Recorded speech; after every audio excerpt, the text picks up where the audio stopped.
자식을 향한 부모의 마음은 세상의 그 어느 것보다도 가치 있고 소중하다고 생각을 합니다. 예수를 믿는 성도들은 자녀들이 믿음 안에서 잘 자라주기를 원하고 예수님의 성품을 닮아가기를 원하고 축복의 통로가 되어서 하나님께 귀하게 쓰임받는 인생이 되면 참 좋겠다 하는 소원하는 마음들을 가지고 있습니다. 실은 그런 마음들이 있을 때 자녀들을 위해서 기도하게 되고 하나님의 도우심을 구하게 되고 그런 가운데 하나님께서 응답해 주시는 것을 경험하게 되는 줄로 믿습니다. 다윗이 오늘 말씀 속에서 보여준 이 말과 태도, 행동을 보면 예수님께서 산상수훈에서 하셨던 말씀이 생각이 나요. 이것은 이제 아버지와 아들의 입장이 바뀐 내용이기도 하지만 마태복음 7장에 주님께서 말씀하시기를 너희가 악한 자라도 자식에게 좋은 것으로 줄 줄 알거든. 이게 자식을 향한 부모의 마음이죠. 아버지 다윗의 입장에서는 다윗이 악한 자라고 표현할 수는 없죠. 압살롬이 악한 자의 입장에 서 있습니다. 다윗이 아들 압살롬을 볼 때에 정말 그 마음이 다 풀어지지 않고 녹아지지 않고 그를 향한 서운한 마음이나 분노 이런 감정들이 여전히 남아있을 것 같은데 오늘 말씀 속에서 우리가 읽진 않았지만 18장 1절부터 33절까지 진행되어지는 압살롬과 그를 따르는 이스라엘 백성들과 다윗의 사람들 사이에 이 마지막 결전의 날 전쟁을 앞두고 다윗이 장군들에게 부탁하는 내용, 압살롬이 죽었다는 소식을 듣고 그가 표해준 이 감정을 쏟아내는 모습, 이런 모습들을 보면 압살롬이 정말 살기를 원했고 압살롬이 잘 되기를 원하는 마음이 있었던 것이 다윗의 마음이었구나 하는 것을 우리는 알게 됩니다. 부모는 자기가 악한 자라도 자식에게만큼은 좋은 것 줄 줄 알아요. 그러면서 주님께서 기도를 가르치지 않으셨습니까? 하물며 하늘에 계신 너희 아버지께서 구하는 자에게 좋은 것으로 주시지 않겠느냐. 자식에게는 악한 아버지라도 자식에게만큼은 좋은 것 줄 줄 안다. 하물며 하늘에 계신 너희 아버지께서 구하는 자에게 좋은 것으로 주시지 않겠느냐. 이것이 우리를 향하신 아버지 하나님의 마음의 표현이죠. 다윗은 피할 수 없는 전쟁임을 알았습니다. 이제 그를 따르는 백성들 가운데 천부장을 세우고 백부장을 세웠습니다. 그리고 그 수많은 백성들의 3분의 1은 요압 장군에게 맡기고 3분의 1은 요압의 아우 아비새 장군에게 맡기고 남은 3분의 1은 가하드 사람 블레셋 사람이었던 이때 장군에게 남겨서 전쟁을 하도록 했습니다. 그러면서 뭐라고 말하는가 하면 내가 반드시 너희와 함께 나가리라 이렇게 이야기를 했을 때 백성들은 왕에게 뭐라고 말하는가 하면 왕께서 우리와 함께 나가지 마십시오. 저 사람들은 우리가 도망할지라도 신경 쓰지 않습니다. 우리 가운데 절반이나 되는 사람들이 목숨을 잃어도 마음 쓰지 않을 겁니다. 왕은 우리 1만 명보다 더 귀하신 분이십니다. 성읍에 계시다가 우리를 도와주십시오. 다윗이 백성들의 이 말을 듣고 전쟁에 나가지 않습니다. 그러면서 요압과 아비새와 이때 장군에게 모든 백성들이 듣는 가운데 나를 위하여 젊은 압살롬을 너그럽게 대우하라고 명령 겸 부탁을 합니다. 나를 위하여 젊은 압살롬을 너그럽게 대우하라. 비록 압살롬은 다윗의 생명을 노리는 정치적인 적이고 또 한 나라의 왕인 다윗의 입장에서 볼 때는 이 압살롬을 죽여야만 하는 그런 어떻게 돌이킬 수 없는 절박한 상황을 만났는데, 이런 압살롬을 바라보는 다윗의 마음은 측은하기만 합니다. 나를 위해서 젊은 압살롬을 너그럽게 대우하라. 아들도 살리고 자기도 죽지 않을 수 있는 길이 있다면 다윗은 반드시 그 길을 선택했을 것입니다. 하지만 다윗은 백전노장의 장수요 왕이기도 합니다. 이 전쟁이 어떻게 해야 끝난다는 것을 누구보다도 잘 알고 있는 사람입니다. 이 전쟁을 빨리 끝내려면 압살롬을 죽여야만 합니다. 압살롬을 조금이라도 빨리 죽여야 전쟁은 끝나게 되고 수많은 젊은이들이 피 흘리는 것을 막을 수가 있다는 것을 다윗은 누구보다도 잘 압니다. 그러니 아버지인 다윗의 입장이 얼마나 절박했겠습니까? 그런데 뭐라 그래요? 나를 위하여 젊은 압살롬을 너그럽게 대우해 달라고 말합니다. 여러분, 이게 군총사령관의 입장에 있는 다윗의 입에서 나올 말입니까? 적장을 나를 위해서 너그럽게 대우하라는 것입니다. 나를 위해서 압살롬을 너그럽게 대우하라는 것입니다. 그러면 전쟁에 나가는 이 군사들의 입장에서는 압살롬을 만나면 죽여야 되는 겁니까? 살려야 되는 겁니까? 이건 주저할 수밖에 없고 머뭇거릴 수밖에 없는 상황이에요. 실제로 성경의 내용을 보세요. 백성들은 주저할 수밖에 없었어요. 압살롬의 머리가 상수리 나무에 걸려서 공중과 땅 사이에 대롱대롱 매달려 있는데 한 병사가 그를 보고 요압 장군에게 가서 알립니다. 압살롬이 큰 상수리 나무에 걸려 있습니다. 네가 왜 그를 안 죽였느냐? 네가 그를 죽였다면 내가 은 10개를 너에게 주었을 거리라고 말합니다. 그런데 이 병사가 뭐라고 말하는지 보세요. 왕께서 세 장군이 있는 가운데 모든 백성들이 들리도록 이야기하지 않았습니까? 나를 위해서 젊은 압살롬을 너그럽게 대우하라고 말하지 않았습니까? 당신이 내게 은 1000개를 준다 하더라도 나는 왕의 명령을 어길 수는 없습니다. 설상 내가 압살롬을 죽였다면 당신은 나에게 그것으로 인해서 문제를 삼을 것입니다. 사실 그것이 요압의 마음이거든요. 병사는 요압의 마음을 정확히 읽어내고 있었습니다. 왕께서 말씀하신 것에 대해서 어길 수 없습니다. 내가 만일 압살롬을 죽였다면 당신은 나에게 책임을 물으려고 할 겁니다. 요압이 더 이상 어떻게 대답할 말이 궁색하니까 나는 너와 이렇게 잡담하면서 머뭇거릴 시간이 없다고 하면서 작은 창 3개를 가지고 요압은 압살롬이 있는 곳으로 가서 심장에 창 3개를 박습니다. 그리고 함께 따라갔던 다윗의 무기를 들고 있는 청년들 10명이 압살롬을 에워싸고 성경에 보면 쳐 죽였다 이렇게 말합니다. 쳐 죽입니다. 그리고 압살롬의 시신을 큰 숯불 가운데 있는 웅덩이에 던져버리고 큰 돌무더기를 쌓아서 압살롬을 그곳에 매장해버리고 맙니다. 사실 왕으로서는 적절하지 못한 명령이었습니다.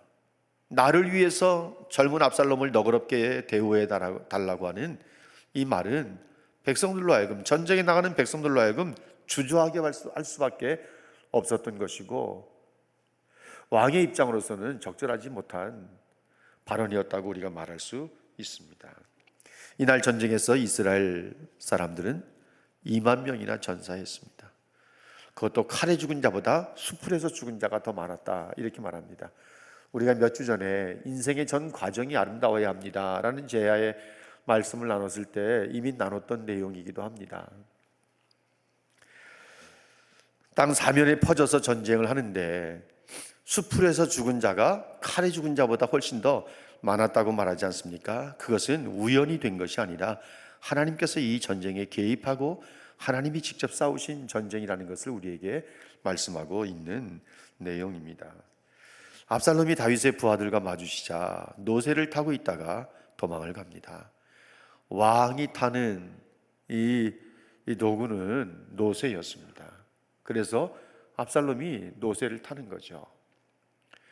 그런데 가다가 큰 상수리 나무에 그의 자랑스러웠던 머리가 걸리고 맙니다. 성경의 표현대로 한다면 공중과 땅 사이에 매달려 있는 거예요. 그야말로 대롱대롱 매달려 있는 거예요.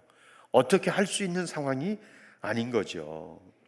이런 상황 속에서 사무엘하 저자는 9절과 10절 말씀에서 이 압살롬이 상수리 나무에 달렸다 이렇게 두 번이나 사용합니다. 나무에 달렸다라고 하는 것은 신명기 21장 23절에 있는 말씀처럼 그것은 저주를 받은 거예요. 21장 23절 마지막 부분에 보세요. 나무에 달린 자마다 하나님께 저주를 받았습니다. 유대인들이 예수를 하나님의 아들로 메시아로 인정할 수 없었던 것은 나무에 달린 자는 저주를 받은 것이라고 하는 신명기 21장 23절 말씀을 그들이 기억하고 있기 때문에 그래요. 하나님의 아들인 메시아가 어떻게 저주를 받아 나무에 달릴 수 있느냐? 그런 자가 어떻게 메시아가 될 수 있느냐? 우리는 예수를 메시아라고 인정할 수 없다. 그래서 예수를 믿지 못하는 거예요. 나무에 달린 자마다 저주받은 자라고 했는데 저주받은 자가 어떻게 메시아가 될 수 있느냐는 거죠. 그런데 사무엘하 저자는 압살롬이 큰 상수리 나무에 매달렸다 이렇게 말합니다. 달렸다.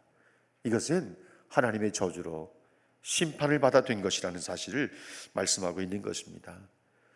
여러분, 얼마나 이 압살롬의 모습이 상상해 보면 우습기도 해요. 압살롬의 평생의 자랑은 머리였습니다. 모든 백성들의 선망의 대상도 머리였습니다. 그런데 그 머리가 큰 상수리 나무에 달려서 이러지도 못하고 저러지도 못하고 결국은 요압의 그 창에 심장을 뚫리게 되는 것이고 요압의 젊은이들에게 맞아 죽게 되는 것입니다.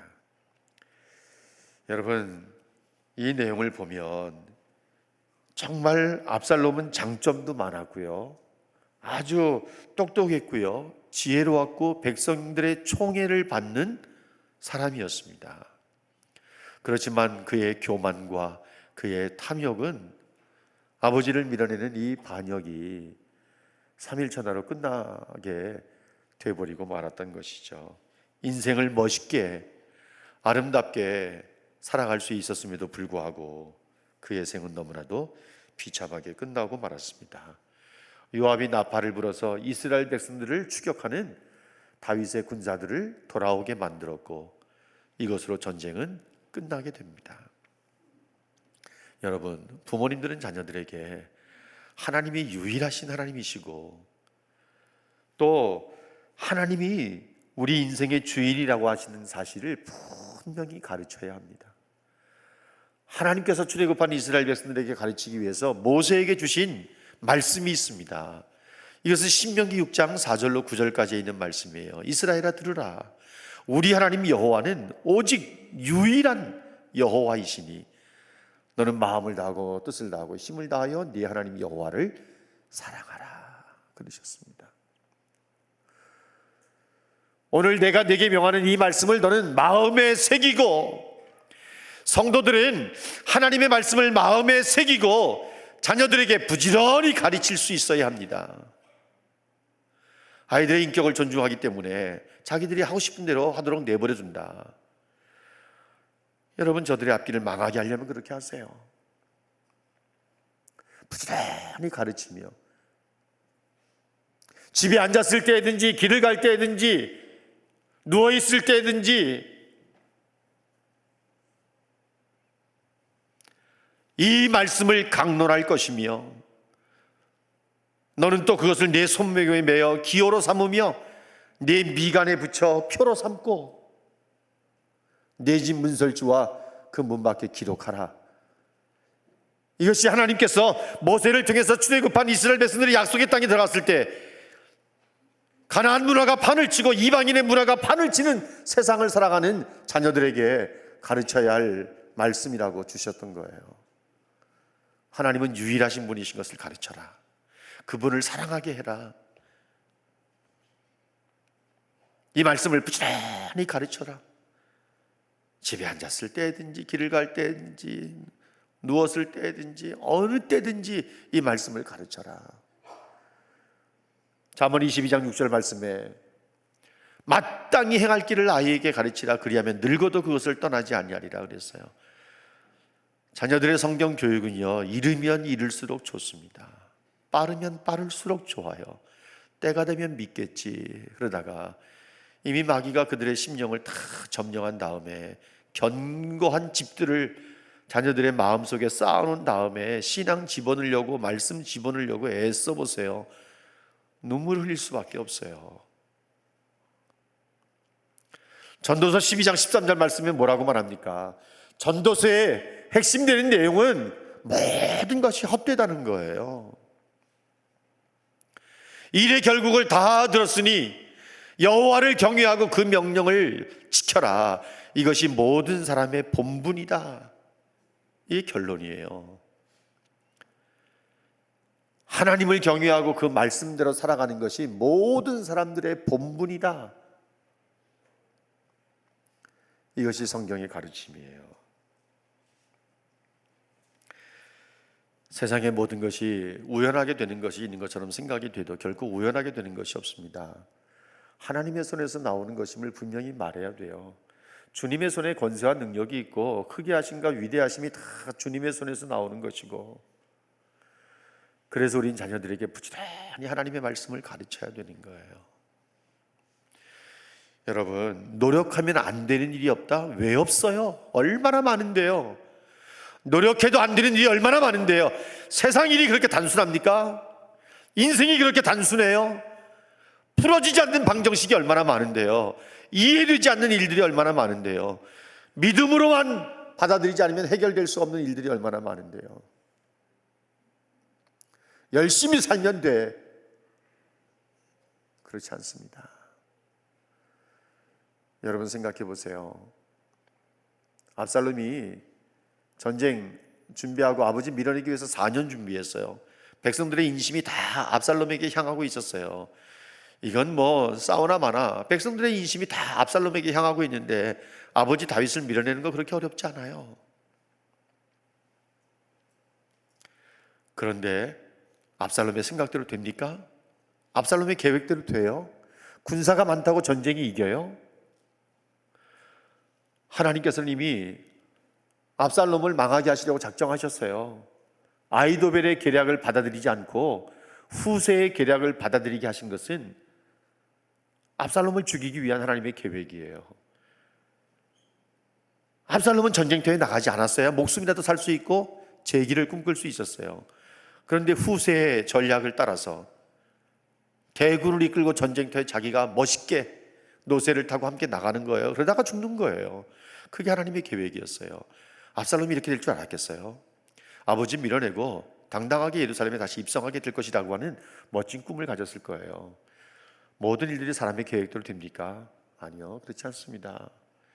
인생이 얼마나 복잡한데요. 될 듯 하면서 안 되는 일이 얼마나 많은데요. 그래서 망하기도 하지 않습니까? 될 것 같은데, 누가 도와줄 것 같은데 안 되는 일이 얼마나 많은데요. 사람이 마음으로 자기 길을 계획할지라도 걸음을 인도하시는 분은 하나님이신 것을 잠언 16장 9절이 분명하게 말하지 않습니까? 전쟁은 끝났습니다. 사독의 아들 아히마아스가 요압 장군에게 내가 빨리 가서 이 소식을 왕에게 전하고 싶습니다. 요압이 허락하지 않습니다. 오늘은 전쟁의 승전에 대해서 왕에게 보고할 날이 아니다. 왜냐하면 압살롬이 죽었거든요. 요압이 압살롬을 죽였거든요. 요압이 자기 사촌형이요 동시에 삼촌이요 동시에 왕인 다윗이 명하는 명령을 못 들었을 리 없어요. 나를 위해서 젊은 압살롬을 너그럽게 예우하라. 사실 요압의 입장에서 볼 때는요, 압살롬이 사촌이에요. 사촌 동생이에요. 비록 왕자였지만 사촌이라고요. 그래서 요압에게는 다윗과 같은 그런 마음이 없었어요. 그래서 아히마아스를 보내면 압살롬이 죽었다는 소식을 전해야 되는데 오늘은 이 전쟁의 승전보를 전할 좋은 날이 아니다. 그러면서 누구를 보내요?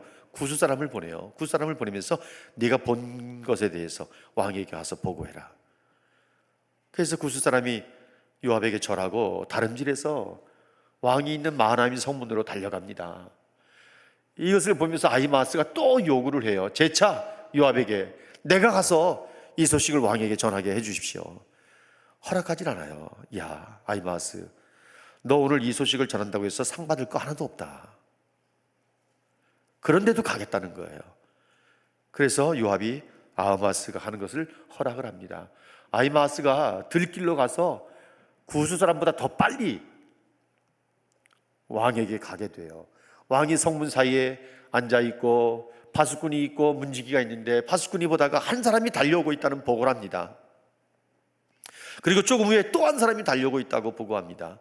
앞에 달려오는 사람들의 모습을 보니까 사독의 아들 아히마아스 같습니다. 그러니까 다윗이 뭐라고 말하는가 하면 그는 좋은 사람이니 좋은 소식을 전해올 것 같다. 아히마아스가 왕 앞에 나와서 전쟁에 승전한 승전보를 알려줍니다. 다윗의 관심은 압살롬이었습니다. 압살롬은 잘 있느냐? 제가 돌아올 때 굉장히 큰 소동이 있었는데 무슨 일인지를 알지 못하겠습니다. 아히마아스가 지혜롭게 대답을 한 거죠. 보고가 끝나자마자 구스 사람이 들어와서 왕을 대적하는 모든 사람들은 다 이렇게 되기를 원합니다 하면서 승전보를 전합니다. 압살롬 잘 있느냐? 여러분 22절 말씀을 한번 보실래요? 뭐라고? 32절 말씀. 32절 말씀에 왕이 구스 사람에게 압살롬이 잘 있느냐라고 물을 때 뭐라고 대답합니까? 내 주 왕의 원수와 일어나서 왕을 대적하는 사람들은 다 그 청년과 같이 되기를 원합니다. 압살롬이 죽었다고 하는 소식을 우회해서 이런 보고를 옵니다. 왕을 대적하는 사람들은 다 그 청년과 같이 되기를 원합니다. 33절 같이 읽겠습니다. 33절 다 같이 읽습니다. 시작. 왕의 마음이 심히 아파 문 위층으로 올라가서 우니라. 그가 올라갈 때 말하기를 내 아들 압살롬아, 내 아들 압살롬아, 차라리 내가 너를 대신하여 죽었다면 압살롬 내 아들아 하였더라. 압살롬의 이름을 3번씩이나 부르면서 자기 아들이라는 표현을 5번이나 합니다. 이것을 보면 다윗의 마음이 압살롬의 죽음을 두고 얼마나 아팠는지 이해할 수 있어요. 혹시 이 본문을 보면서 헷갈려 하시는 분들도 계실지 모르겠어요. 아니, 압살롬이 3년 만에 외할아버지 집에서 돌아왔을 때 얼굴도 보지 않고 네 집으로 들어가라고 하면서 2년 동안 얼굴 한번 보지 않았던 왕이고 2년 뒤에 요압의 중재로 압살롬의 얼굴은 보고 입은 맞췄지만 마음이 없는 입맞춤을 통해서 외관상으로는 백성들에게 왕과 왕자가 화해했다는 제스처를 쓰고 그 뒤 4년 동안 압살롬이 반역을 준비하는 그 과정 속에 있을 때 몇 번이나 압살롬을 불러서 밥을 같이 먹고 이야기를 했는지 모르지만 지금 자기를 왕의 자리에서 밀어내고 심지어 아버지를 죽이려고 하는 압살롬인데 압살롬이 죽었다는 소식을 듣고 다윗이 이렇게까지 감정의 변화를 보이면서 울 수가 있을까? 이거 외식 아닐까? 이런 생각을 하시는 분들도 계실지 모르겠어요. 그런데 여러분 보세요. 다윗은요 압살롬의 반역의 과정을 겪으면서 그의 마음이 변해요. 그래서 압살롬의 이스라엘 백성들 부대와 결전을 시작할 때 나를 위하여 젊은 압살롬을 너그럽게 대우하라는 말을 할 수 있었던 거예요. 다윗의 마음이 변합니다. 그 사이에 압살롬에 대한 사랑의 마음이 생기기 시작하는 거예요. 측은한 마음이 생기고 불쌍한 마음이 생기기 시작하는 거예요.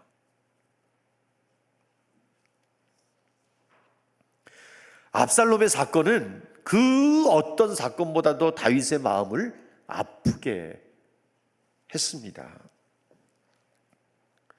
유진 피터스는 말하기를 이 압살롬 사건은 다윗에게 있어서 미움과 사랑, 의와 죄, 선과 악, 이 모든 것들이 마음속에서 아주 마음 깊은 곳에서 대면하고 미움도 맛보고 사랑도 맛보고 선도 맛보고 악도 맛보고 의도 맛보고 죄도 맛본 그런 사건이라고 이렇게 말하고 있습니다. 그래서 33절에 있는 말씀에 보면 마음이 찢어져 있는, 어떻게 보면 마음이 부서진 다윗의 감정을 지금 잘 표현하고 있는 거예요.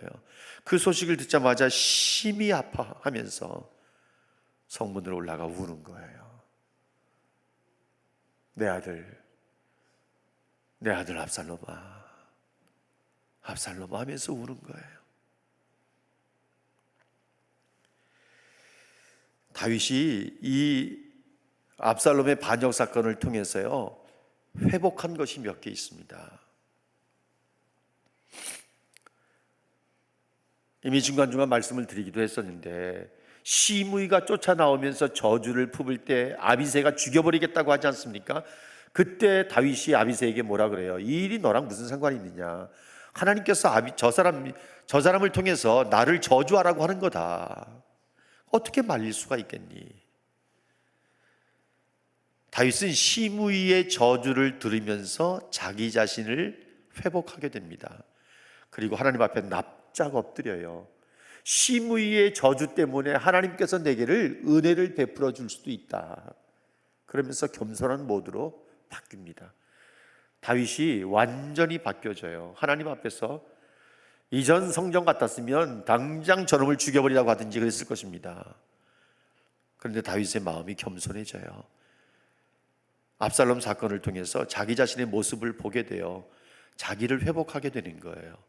아들도 나를 죽이려고 덤벼드는데 베냐민 사람 저 사람은 오죽하겠냐?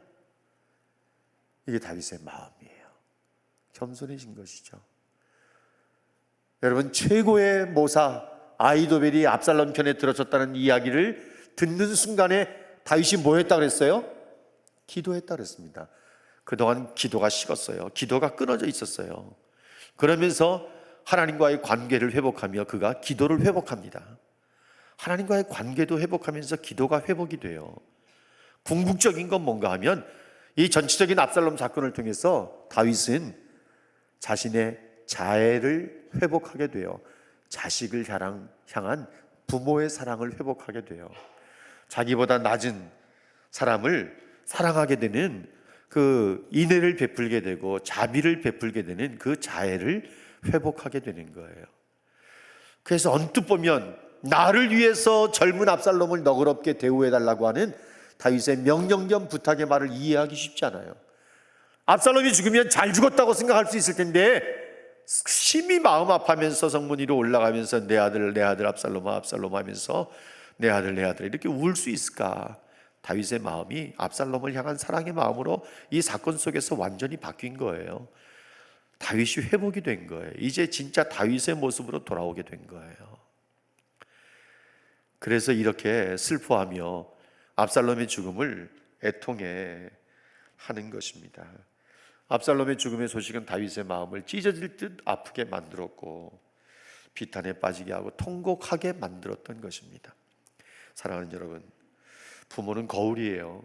부모는 모델이에요. 자식들은 아버지 뒤통수를 보며, 자식들은 어머니의 부엌에서의 그 설거지하는 모습을 보면서 원하든 원치 않든 간에 부모를 닮아갑니다. 마음의 생각, 말하는 거, 말투, 씀씀이, 돈 쓰는 방법들, 돈 쓰는 그런 가치관들 다 보고 배웁니다. 우리에게 찾아오는 고통이 언제나 우리를 백개 무익하게 만드는 것만은 아니에요. 고통을 통해서 우리는 하나님이 원하시는 모습을 회복할 수도 있고, 고통을 통해서 진짜 성도의 모습으로 우리 자신이 회복이 될 수도 있는 것입니다. 오늘 이 말씀을 마음속에 새기면서 우리 주님이 우리를 사랑하신 그 사랑으로 자식들을 길러내며 날마다 주님을 의지하고 예수 사랑으로 가득한 그런 은혜를 누리면서 하나님이 원하시는 가정을 만들어내는 하나님의 백성들이 되시기를 주님의 이름으로 축복합니다.